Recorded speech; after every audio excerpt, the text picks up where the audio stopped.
Welcome back after the break. Hafiz Ehsan खोकर साहब भी हमें ज्वाइन कर चुके हैं, माहिर कानून हैं। राजा आमिर अब्बास साहब भी हमारे साथ मौजूद हैं। मामला है कि जो सज़ा सुनाई गई है 10-10 साल कैद बामुशक्क़त साबिक़ वज़ीर आज़म इमरान खान और साबिक़ वज़ीर ख़ारजा शाह महमूद कुरैशी साहब को। अब ज़ाहिर है कि ये मामला दोबारा से इट हैज़ रीसरफेस्ड और हर बंदा जो है वो इस पर बात कर रहा है। इसका बैकग्राउंड जो है वो मैं ब्रीफली आपके सामने रख दूँ, फिर इसके ऊपर बात करेंगे। साल 2022 फरवरी का महीना, साबिक़ वज़ीर आज़म इमरान खान रूस के दौरे पर जाते हैं। रूस के दौरे पर जब वो जाते हैं तो उस वक्त अमेरिका के कौमी सलामती मशीर जेक सुलिवन टेलीफोन कॉल करते हैं। उस वक्त के हमारे national security adviser Moeed Yusuf को धमकी दी जाती है। ये कहा जाता है कि आप वहाँ पर मत जाएं, अच्छा मौका नहीं है, वरना आपके लिए कॉन्सिक्वेंसेस होंगे।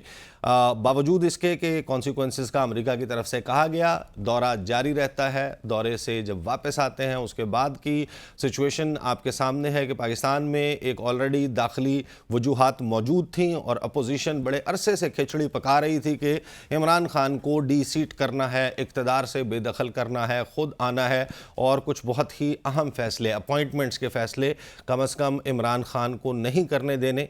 सियाको सबाक सबको मालूम है। इमरान खान साहब वापस आ जाते हैं 8 मार्च 2022। तहरीक अदम एतमाद जो है वो इमरान खान के ख़िलाफ़ आती है। उससे एक दिन पहले वाशिंगटन में पाकिस्तान के सफ़ीर असद मजीद से assistant secretary of state department के वो मुलाकात करते हैं, डोनाल्ड लू, और वहाँ पर उनको कुछ बातें बताई जाती हैं इस पाकिस्तान की दाखिली सूरत हाल के हवाले से भी, नो कॉन्फिडेंस मोशन के हवाले से भी, और इमरान खान साहब के साथ काम करने या ना करने के हवाले से भी। और फिर उसी की बुनियाद के ऊपर इमरान खान 27 मार्च को वो किस तरीके से उनके पास पहुंचता है। 27 मार्च को एक जलसा करते हैं इस्लामाबाद के परेड ग्राउंड में और वहां पर वो एक कागज़ लहरा कर कहते हैं कि ये वो ख़त है और साजिश का सबूत है, इसमें कोई मुल्क मुलव्वस है। और फिर उसकी बुनियाद के ऊपर इमरान खान का बयानिया सर चढ़कर बोलने लगता है, बड़ा पॉपुलर होता है। इमरान खान की पॉलिटिक्स को एक नया टर्न मिलता है और इमरान खान के मैसेज जो है वो ज़बान ज़द-ए-आम हो जाता है, मज़लूमियत का तासुर भी बनता है। अब इस सारे मामले में एक बात तो बड़ा उभर कर सामने आई है कि उस साइफ़र में जो कुछ गुफ्तगू हमारे सफ़ीर असद मजीद साहब ने लिख कर भेजी थी वो यकीनन ऐसी थी कि जिसके ऊपर एतराज़ किया जा सकता है। किसी भी आज़ाद मुल्क के ख़िलाफ़, उसकी इलेक्टेड गवर्नमेंट के ख़िलाफ़ कोई और मुल्क ये कैसे कह सकता है कि इसको डी सीट किया जाए, इसको हटाया जाए, अगर ये वज़ीर आज़म रहा तो हम काम नहीं कर सकेंगे। ये मदाखलत थी, ये साजिश थी, ये जो कुछ भी था। पाकिस्तान की कौमी सलामती की कमेटी एक नहीं 2 मरतबा इसके ऊपर एतराज़ भी उठाती है, डिमार्श भी किया जाता है। अब सवाल ये है कि क्या chief executive of the country, उनका ये इख्तियार है, क्या पाकिस्तान का मुंतखब वज़ीर आज़म ये इख्तियार रखता है कि इस किस्म की अगर कोई हरकत बैरूनी दुनिया से कोई करे तो वो शायद चाहे साइफ़र की सूरत में हमारी हुकूमत को कम्युनिकेट की जाए या किसी और सूरत में, तो वह आवाम को एतमाद मिले। असल मामला ये है। एहसान खोकर साहब, अब मुझे ये बताइएगा कि क्या जो प्राइम मिनिस्टर्स होते हैं, सदूर होते हैं, उनको एक इस्तिस्ना भी हासिल होता है? क्या इस सारे मामले में आप समझते हैं कि जो चीफ़ एग्जीक्यूटिव है उनका ये इख्तियार था, वो ऐसा कर सकते थे या नहीं कर सकते थे? बिस्मिल्लाहिर्रहमानिर्रहीम। ईसा, आपका बहुत शुक्रिया कि आपने मौका दिया। पाकिस्तान के अंदर 2 लॉ ऐसे हैं जो प्राइम मिनिस्टर ऑफ पाकिस्तान को डील करते हैं। एक हमारा कॉन्स्टिट्यूशन ऑफ पाकिस्तान है और उसके अंदर एक आर्टिकल है 248 जिसके अंदर प्राइम मिनिस्टर ऑफ पाकिस्तान को जो सर्टेन एक्ट्स हैं उनके अंदर इम्यूनिटी हासिल होती है। और दूसरा उसके अंदर है वो आपका ऑफिशियल सीक्रेट एक्ट के, जिसके अंदर कोई भी शख्स जो पाकिस्तान का पब्लिक ऑफिस होल्डर हो, हेड ऑफ स्टेट हो, चाहे वो मिलिट्री इस्टेब्लिशमेंट से ताल्लुक़ रखता हो या आपके सिविलियन डिपार्टमेंट से हो, वो लीगल अंडर द ऑब्लिगेशन होता है कि कोई भी चीज़ जो ऐसी हो जो उसके इल्म के अंदर लाई जाए, जो वो सर्टेन कैटेगरीज़ के अंदर आते हैं, जिसमें नेशनल सिक्योरिटी के मैटर्स आते हैं, आपकी इंटेलिजेंस रिपोर्ट्स उसके अंदर आती हैं, और उसके बाद वो ऐसे इसे जो पाकिस्तान का प्राइम इंटरेस्ट होता है उनको आप डिस्क्लोज़ नहीं कर सकते। और अगर आप उनको डिस्क्लोज़ करते हैं तो उसके सेक्शन कॉन्सिक्वेंसेस निकलते हैं, और वो है सेक्शन 5 है, सेक्शन 4 भी है, 3 भी है, 2 भी है, मुख्तलिफ कैटेगरीज़ उसके अंदर है, और सेक्शन 9 भी है।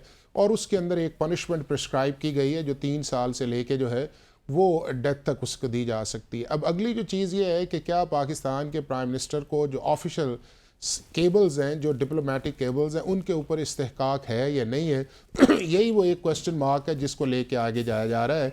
اور دوسرا اس چیز کے اندر یہ ہے کہ دو چیزیں بڑی امپورٹنٹ ہیں اس ساری ایکسرسائز کے اندر، کہ کیا پاکستان کو تھریٹ کیا گیا تھا یا پاکستان کے خلاف کانسپریسی تھی اس کیبل کے اندر جس کو فارمر پرائم منسٹر نے ویو کیا. تو 4 بندے اس ساری ایکسرسائز کے اندر امپورٹنٹ ہیں. ایک وہ اسد مجید صاحب ہیں جنہوں نے اس ڈپلومیٹک کیبل کو جنریٹ کیا، اور انہوں نے کورٹ آف لاء کے اندر آ کے کہا کہ نہ اس کے اندر سازش تھی اور نہ اس کے اندر جو تھا وہ تھریٹ تھا اس چیز کے اندر. دوسرا اگلا یہ ہے کہ وہ جو فارن آفس کے سیکریٹری تھے انہوں نے کہا کہ ہمارا ذمہ داری تھی کہ ہم پرائم منسٹر کو بھجواتے، اور پرائم منسٹر سے وہ کیبل جو ہے یا سائفر ہمیں واپس نہیں آیا. اور تیسری آگے جو چیز آ گئی وہ آ گئی آپ کا principal secretary to prime minister ہے. اس نے 3 چیزیں کہی. اس نے ایک تو یہ کہا کہ میں نے پرائم منسٹر کو وہ سائفر دیا اور اس سائفر کے اندر ہوا یہ کہ مجھے وہ واپس نہیں آیا یا وہ ڈاکومنٹ واپس نہیں آیا. دوسرا اس کے اندر ایک آپ کو یاد ہے کہ ایک آڈیو لیکس ہوئی جس کے اندر ایک میٹنگ کا بھی ذکر ہوا، اور اس میٹنگ کے اندر کہا گیا کہ اس کو اب پولیٹیکلی پلے اپ کرتے ہیں اس چیز کے اندر، اور اسی کا کانسیکوینس تھا کہ آپ کے سامنے 27 مارچ کا ایک جلسہ ہوا اور اس جلسے کے اندر وہ چیز ویو کی گئی. اب نہ ہمارا کانسٹیٹیوشن اس کو الاؤ کرتا ہے اور نہ ہی ہمارا جو ہے وہ آفیشل سیکرٹ ایکٹ اس چیز کو الاؤ کرتا ہے، اور دنیا کے کسی ملک کے اندر یہ چیزیں الاؤ نہیں کی جاتی کہ آپ کو ڈپلومیٹک کلاسیفائڈ انفارمیشن آئے وہ آپ اس طرح آ کے پبلک کے اندر ویو کریں، اور ویو کر کے آپ ایک پولیٹیکل نیریٹو کو جنریٹ کریں، اور اس نیریٹو جنریٹ کی بنیاد کے اوپر پاکستان کے اندر یہ الزام آئے کہ ہماری رجیم جو ہے اس کو چینج کیا گیا. اور رجیم جو ہے اس کے اندر بنیادی چیز یہ ایسا یہ ہے کہ جب آپ ڈیموکریسی کے اندر ہوتے ہیں تو اس کے اندر جو ہے اف اینڈ بٹ آپ کے سامنے آتے ہیں، اور آپ کو میجورٹی سسٹین کرنا آپ کی رسپانسبلٹی ہے. اور اگر آپ ان ڈیٹس کو بھی یاد کریں کہ جب فارمر پرائم منسٹر کہتے تھے کہ میں اللہ سے دعا مانگ کے کرتا تھا کہ یہ سارے اکٹھے ہو گئے اور میرے خلاف لے کے آئے ہیں اور میں ان کی ساری وکٹیں گرا دوں گا، میرے پاس پلان اے بھی ہے، پلان بی بھی ہے، پلان سی بھی ہے. تو وہ ساری جو پولیٹیکل چیزیں تھیں جب آپ ان کو کانسیکوینشل چیزوں کے اندر لے کے جاتے ہیں لیٹیگیشن کے اندر تو وہ آپ کے لیے پرابلم آتا ہے. وہی توشہ خانہ کے اندر آیا، وہی الیکشن سمبل کے اندر آیا، اور وہی اس کیس کے اندر نظر آیا کہ باہر تو آپ نے سٹینس لیا ہوا ہے پولیٹیکل نیریٹو، اور ایک پاپولر سٹینس یہ ہے کہ جی ہم نے یہ کام کیا، لیکن کورٹ آف لاء کے اندر ایک سمپل سا معاملہ یہ تھا کہ جو آپ پہ ایک ایلیگیشن آیا، اور وہ بھی ایلیگیشن جو ہے اس کی انکوائری اگست 2022 کے اندر سال 2022 میں یہ معاملہ کیوں دبا رہا؟ 2023 کے مڈ میں آ کر یہ نہیں یہ 2022 سے سٹارٹ ہوا ہے. اگر آپ اس کو دیکھیں کہ جو اس کی انکوائری کمپلینٹ جنریٹ کی گئی ہے فرام سیکریٹری انٹیریئر جو ہے وہ جنریٹ کی گئی تھی اس دور کے جو ان کا نام کھوکھر صاحب تھا جو سیکریٹری تھے، انہوں نے اس کو جنریٹ کیا. اس کے اوپر پھر انویسٹیگیشنز آئی، اس انویسٹیگیشنز کے بعد انکوائریز ہوئیں، ان ساروں کو جوائن کیا گیا. جوائن کرنے کے بعد جو ہے ایک ایف آئی آر جو تھی وہ ایف آئی آر جا کے تو اگست 2016 کے اندر آئی، اور اس کے بعد ایک چلان سبمٹ ہوا اور اس کے اندر 23 وٹنسز آئے. اس کے اندر ایک سمپل سا سوال ہے، وہ یہ ہے کہ کیا یہ چیزیں جو ہیں وہ prime minister of Pakistan level کے اوپر ان کا ڈسکلوجر بنتا ہے یا مناسب ہے؟ آپ کو دنیا بھر کے اندر کئی اگزامپل نہیں ملے گی کہ آپ اس کو یہ کہیں کہ پرائم منسٹر کو یا ہیڈ آف اسٹیٹ کو امیونٹی حاصل ہے. تو جب یہ چیز ہے تو پھر اگلا یہ کہنا کہ ہم نے اس چیز کو ثابت کرنا. یہ بہرحال ایک دلچسپ سوال ہے، بٹ دا فیکٹ ریمینز کہ 2 ممالک ہیں، ایک برازیل اور ایک پاکستان.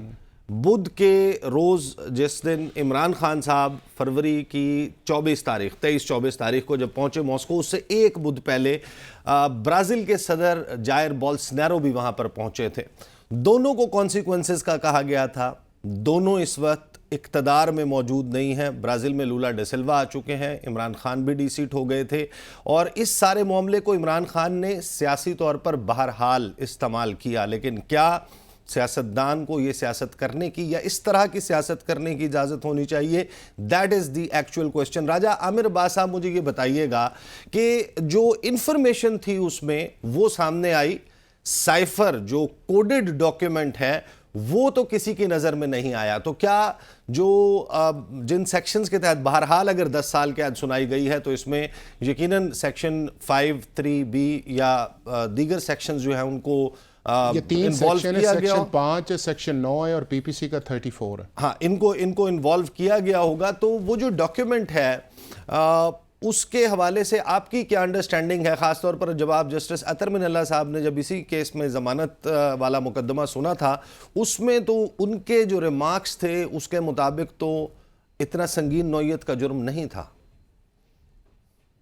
ये इंटरेस्टिंग सिचुएशन है अभी। हाफिज साहब ने जो बातें की, आपने जो बातें की, सुप्रीम कोर्ट के जो बात की, इन सब चीजों को डिटरमिन किसने करना था? ना मैंने टीवी पे टॉक शो में बैठ के करना था, ना हाफिज साहब ने करना था, ना सुप्रीम कोर्ट ने करना था। इसको डिटरमिन करना था ट्रायल कोर्ट ने। ट्रायल कोर्ट में ये कौन सा केस था? एक क्रिमिनल केस था। क्रिमिनल केस में कैसे डिटरमिन होता है? वहां पे एविडेंस के जरिए होता है। एविडेंस के दो हिस्से होते हैं। एक होता है कि जी जो प्रोसिक्यूशन का एविडेंस है, जिसको हम एग्जामिनेशन इन चीफ कहते हैं। दूसरा होता है क्रॉस एग्जामिनेशन, कि आप उन्हीं गवाहों से पूछेंगे कि जनाब ये जो एक्शन हुआ या एक्ट्स ऑफ ओमिशन या कमीशन, ये किस तरीके से जुर्म बनते हैं, क्या हुआ क्या नहीं हुआ।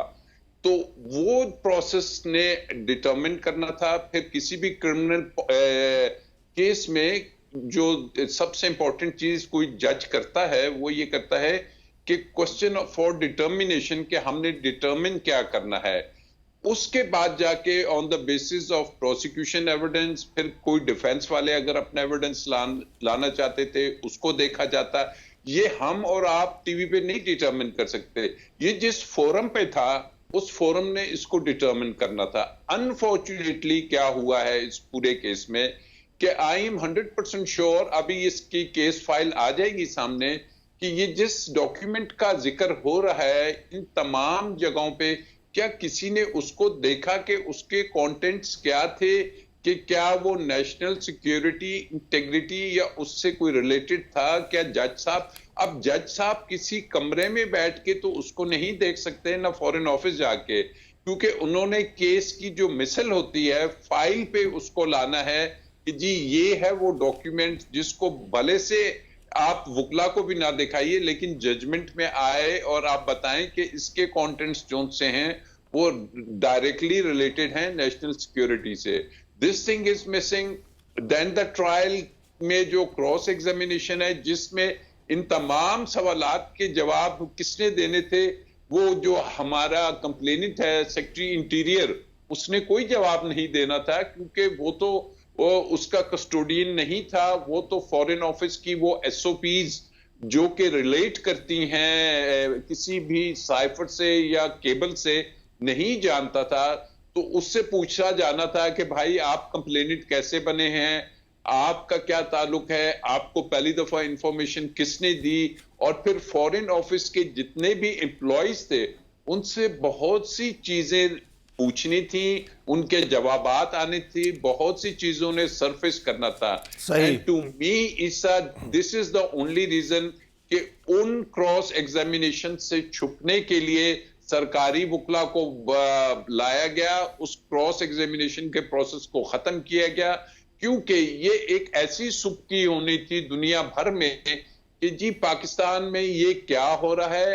अभी उस तरफ में नहीं आया कि जी प्राइम मिनिस्टर का ओथ जो सा है वो उसको क्या इजाजत देता है, आईने पाकिस्तान क्या इजाजत देता है। और अगर हम डिमार्च करते हैं तो डिमार्च इसीलिए करते हैं कि किसी नापसंदीदगी का इजहार करते हैं किसी एक्शन पे। तो वो नापसंदीदा एक्ट क्या था, ये चीजें जब नहीं आई, और ये केस बनाना ही सरासर गलती थी, और उस गलती को धोने के लिए अब जल्दी जल्दी ये इस किस्म का हुआ है। और जब ये ट्रायल में जाएगा तो उसमें अपील में जब ये जाएगा तो आप देखेंगे कि ये ऐसे लैक्यूनस हैं कि जो इस पूरी प्रोसीडिंग्स को विशिएट कर देंगे, खत्म कर देंगे, और ये यहाँ का यहीं दबा रह जाएगा। और जो एक सियासी इससे आर्म ट्विस्टिंग करनी थी वो आपके सामने है और वो हो चुकी है। सही। राज साहब मेरे साथ रहिएगा, ब्रेक लेनी है, ब्रेक वापस आएंगे तो जाहिर है कि ये बात करेंगे कि ये मामला जब अपील में जाएगा उस वक्त इस मुकदमे का क्या बनेगा, और ये जो सज़ा सुनाई गई है क्या ये ठहर सकेगी या नहीं ठहर सकेगी। और फिर जाहिर है कि एक लाइन जो है वो भी ड्रॉ करने की ज़रूरत है कि क्या किया जा सकता है क्या नहीं। इस पर बात करते हैं आफ्टर द ब्रेक।